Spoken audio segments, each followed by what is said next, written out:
ketika masih ada rasa takut ke sekolah, ketika masih ada kekerasan di sekolah, ketika siswa merasa hancur karena nilai salah satu mata pelajarannya sudah jelek dan dimarahi oleh orang tuanya. Yang jadi pertanyaan adalah, apakah sistem pendidikan kita sudah memerdekakan?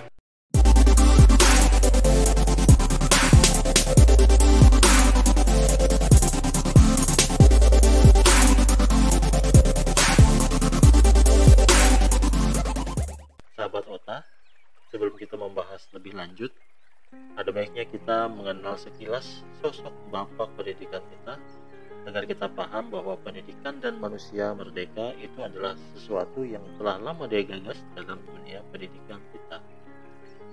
Ki Hajar Dewantara mempunyai nama asli Raden Mas Suryani Suryaningrat, lahir pada tanggal 2 Mei 1889 sebagai anak dari seorang bangsawan Paku Alam III. Ki Hajar Dewantara mendapatkan keistimewaan untuk bersekolah di sekolah milik Belanda dari sekolah dasar sampai sekolah tinggi. Ayah Ki Hajar Dewantara juga memberikan beliau guru untuk belajar sejarah Jawa, seni literatur, dan agama Islam, di mana pelajaran-pelajaran tersebut menanamkan nasionalisme.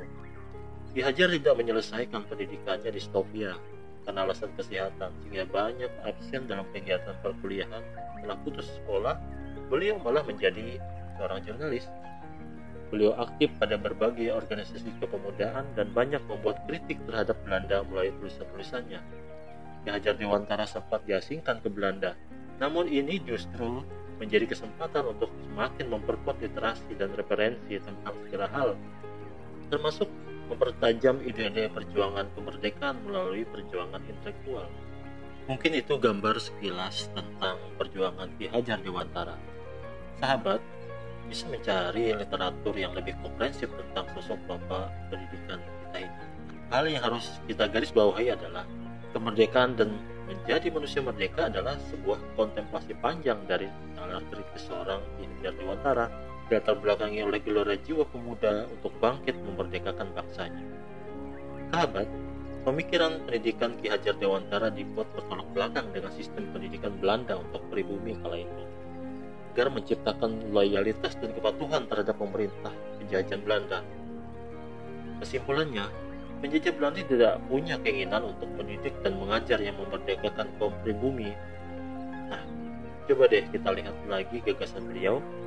Ada 3 gagasan utama dalam sistem persekolahan, yaitu taman siswa, among, dan pamong.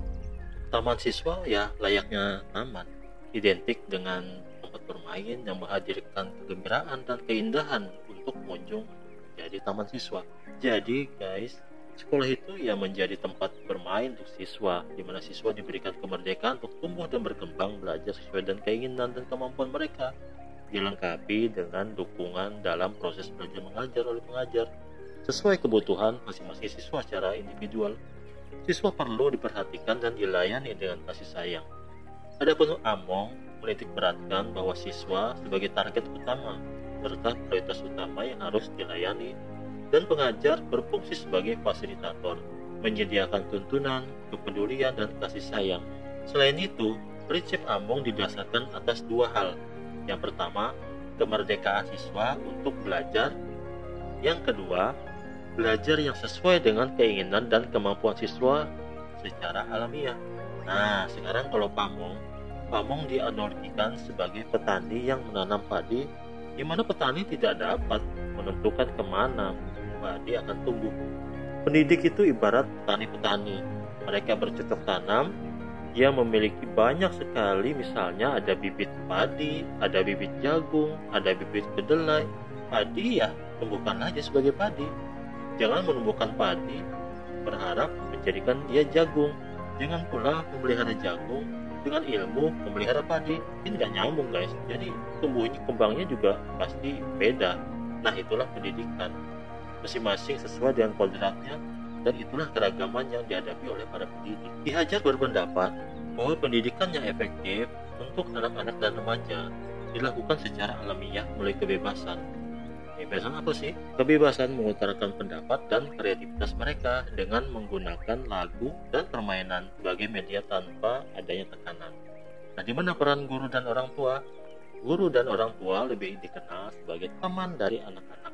Pengembangan psikologi anak yaitu rasa ingin tahu, motivasi, dan semangat belajar serta belajar tanpa takut disalahkan sebagai hal yang sangat penting dalam proses belajar mengajar. Nah, anak-anak juga percaya bahwa guru dan orang tua seharusnya tidak memaksakan kehendak mereka terhadap anak. Pemikiran pendidikan Ki Hajar Dewantara menitik beratkan pendidikan pada kebebasan dan kemerdekaan anak untuk membentuk dan menyatakan pendapat mereka sendiri dalam bentuk apapun. Nah, sahabat, kalau siswa masih merasa takut, tertekan datang ke sekolah, apalagi disambut dengan ketakutan, nah ini justru bertolak belakang dengan gagasan beliau. Apalagi kalau ide dan gagasan siswa tidak mendapat apresiasi dan reaksi positif dari guru. Bahkan ada anak yang tidak lagi berani bertanya karena pertanyaan dia dianggap pertanyaan yang bodoh. Sahabat, jangan hukum siswa karena dia tidak pandai dalam satu pelajaran yang memang bukan minat dan bakatnya.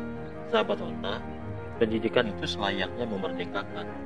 Ibarat planet-planet, biarkanlah masing-masing berputar pada sumbu beredarnya sesuai dengan orbitnya.